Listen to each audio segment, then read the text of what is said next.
Hey guys, and welcome back to another VFL episode. This is episode 3 of season 4, and we've got some exciting games in today's episode, to be honest. We've got some spectacular goals as well. It's a pretty good one, to be fair, but we're going to start off with the first game of the week. That was on Wednesday. That was a cup game against Guingamp, and as you might remember, we didn't do too well against Guingamp in the league. We lost, but got awarded a default win because they broke the rules, so they're definitely a tough team to beat. And in the cup, anything can happen, but we were out for revenge. We needed to get that win under our belt and qualify for the quarterfinals. We get off to a perfect start after 5 minutes. Sean dispossesses the defender. He finds me on one-on-one. I'm going to smash that top corner in off the bar. The keeper had no chance. We take an early lead, which is pretty good, and a great start for the team as well. Something that will do us good, you know, to get a lead that early on, to be a bit confident. That always helps. Now, unfortunately, for them, we're going to hit them on the break. This is the perfect counter-attack. As you can see, it's 2v1. I'm obviously going to sweat that across. The keeper saves it, fair play to him, but the defender takes it over the line, and that is just one of those goals where the defender can't really do much about it. He takes a touch, he takes it over the line. He probably tried to clear that as fast as he could, but as you can see by the halftime stats, I mean, it's a pretty even game.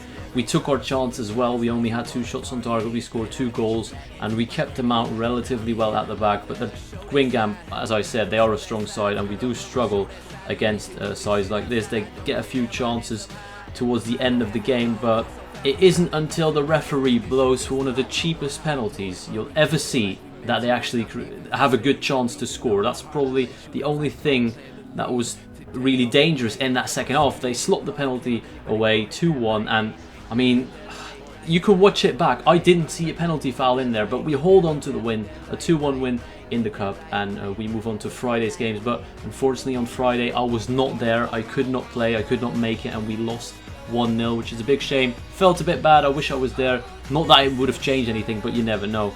On to Saturday's games we go. After that loss against Lorient, we have to make sure that we win Saturday's games if we want to have a part in the title race, because somehow we're still in it.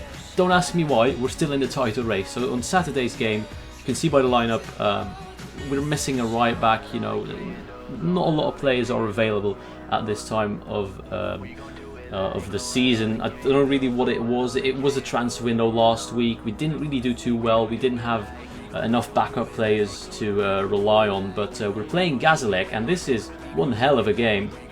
Gazalek are near the bottom of the league somewhere, so we'd expect a decent win, a good performance. We're going to get off to a good start again after 5 minutes, second time in a row. Well, apart from the Friday game where we take the lead after 5 minutes, it's Tel the Great who slots home a 1-0 lead. And you're thinking, alright, good, this is good. We're doing exactly what we plan to do. We go out there, we attack, we get the first goal.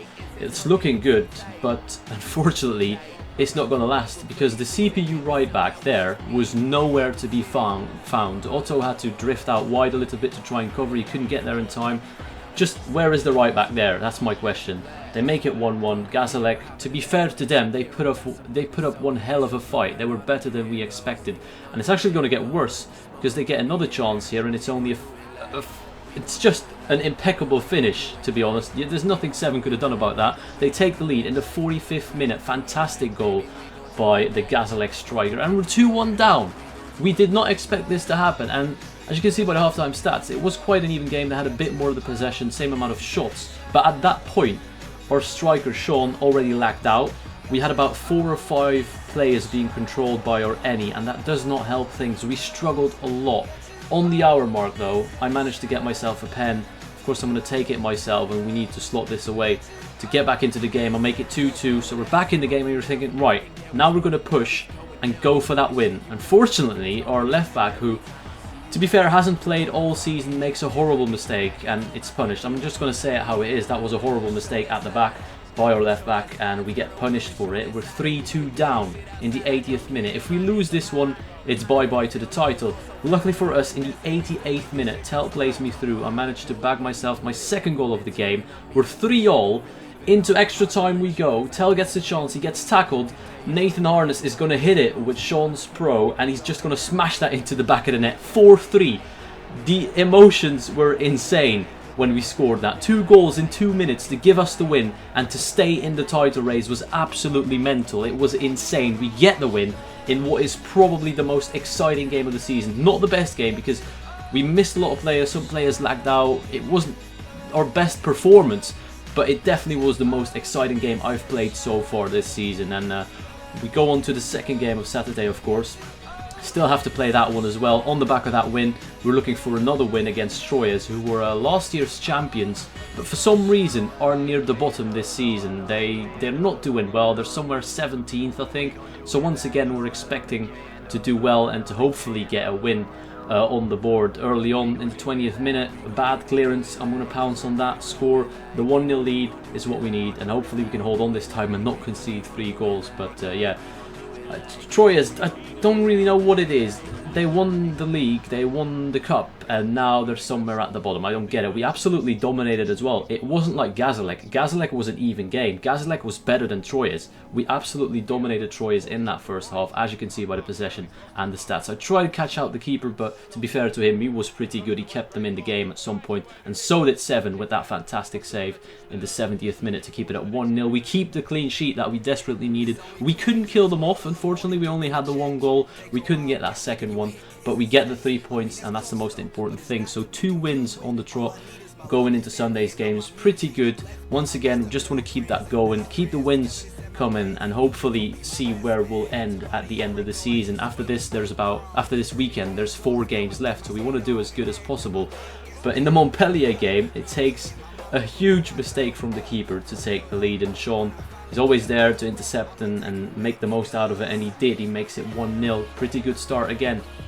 Taking the lead, it's not a problem. Let's try and be confident this time and make sure that the lead is big enough to not give it away. Unfortunately for us, we're going to get, well, unfortunately for them, I should say, they're going to score an own goal. Second own goal of the episode, and once again, there's nothing you can do about that. Maybe the defender shouldn't have ran into his own keeper, but to be fair to him, he just took it into the goal, and we were 2-0 up. So Montpellier at that point were absolutely devastated. I mean, there was not much in Montpellier's team at that point anymore. They were 2-0 down. Well-deserved lead. They're normally a pretty solid side, but it just wasn't their game today against us. So 2-0 up, pretty good, pretty happy with that. We're going to actually make it 3-0. A scoop turn to the outside, sweat it across to Sean, and he's got an easy finish to make it 3-0, and that is good. We don't have to hold on to a 1-0 lead this time. We can actually get a few goals under our belt and just kill the game off immediately. It actually turns out to be 4-0. But the clean sheet, no, we're not going to get the clean sheet. It's just an AIDS goal yet again from EA. The penalties, the own goals, and the deflections. The top 3 things I hate about FIFA, to be honest. But we win, it doesn't matter. 4-1 is a good result. And we're going into our final game on Sunday. We need to win that game as well. 4 wins in a row would be perfect to put pressure on PSG, because they lost against Guingamp when we played Montpellier. So that means we're only 2 points behind PSG, and we still have to play them in the final weekend. That could be absolutely huge. But unfortunately, that news that PSG lost and that we are potentially challenging for the title made a lot of players play nervous, and I don't know how they missed that, but we were absolutely terrible the first half. It felt like we felt the pressure of the title race, and we made stupid mistakes and back passes like that. And I'm not going to point fingers because everyone did it, to be fair. There was no one outstanding. We had to get into our normal game. We had to play our normal football, and we just couldn't do that in the first half. It was so bad that I thought, yeah, we're going to fuck this up. We can't handle the nerves. Luckily for us, in the second half, we do get off to a better start, creating chances left, right and centre. Somehow the keeper is keeping them in the game at that point, and the defender clears it off the line. But we're at least creating chances now, which is good in the 50th minute. So we want to keep pushing and get that win. Finally, the nerves have settled. We've gotten rid of them. We're playing how we should play, and we get the first goal. Tell the Great once again scoring. He scored 2 goals that weekend. That's very unusual for him because he rarely shoots. But yeah, he makes it 1-0. Pretty happy with that. We're going to try and make it 2-0, but once again, just off the post. Tell keeper saves. Sean, keeper saves again, and this time I do manage to get it in the back of the net to make it 2-0 in the 83rd minute. And you're thinking, okay, job done. Nantes are beaten, we've won the game, this is good, we've got a good position for next weekend for when we play PSG. But once again, this is our kryptonite. giant throws for some reason. I don't know what it is, but I think Cass or right back locked on when it was supposed to go to Demon or centre back. That was a bit of a mix-up.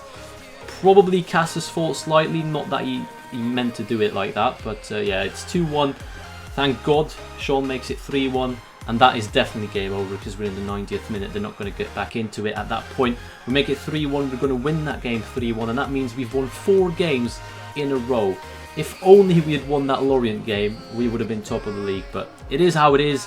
We're still in the title race. We're 2 points behind PSG. In the final weekend, we play Nice, Lyon, PSG, and another team. I can't remember what team that was, but it's going to be exciting. It's going to be very exciting. As you can see by the league standings, if we beat PSG, we go top.